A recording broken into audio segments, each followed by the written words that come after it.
natandika mu 19 mwezi okutandika okugikulembera gana amaduka goraba twaberangaho mabati bakozesanga amarebe n'amaduramu bigakoranga amabati amatafari twakozesanga miti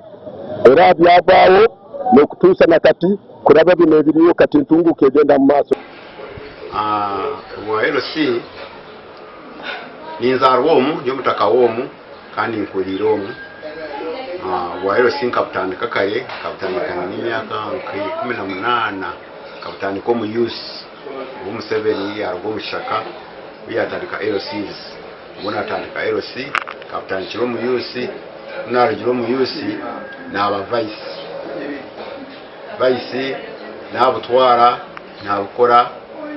kushika 2020 ubu chairman wanje waberaroho barukweta twakatende yafire twakatende ku yafire na kwata entebe najitwara ku 2021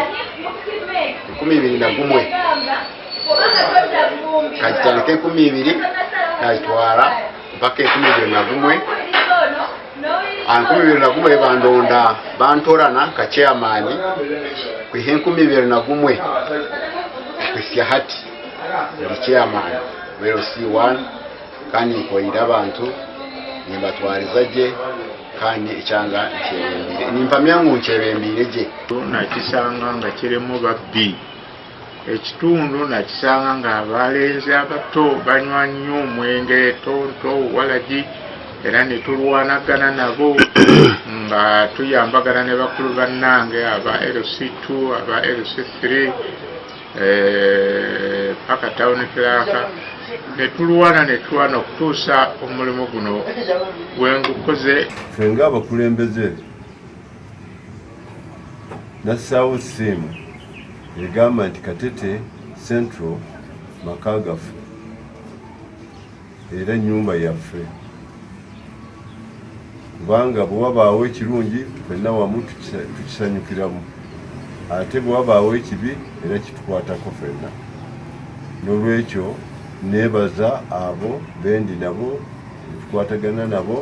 okukulakulanya ekitundu kino mpangaliro mu bakyamaani abo kuba nkamanza nikweyongera nkakyamaani w'entebe ya kabiri okwiga 2092 okusa 2015 kandi ubundi nibwo gumwe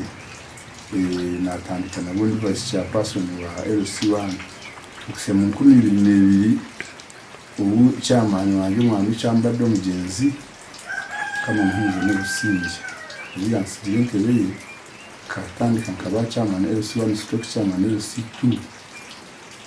kandi inyebembire okusa n'izo okulonda tukwali badde kubi kyandibadde kirungi okulonda kubanga walimu n'ebifo ebitundu ebimu nga ba LCs abaafa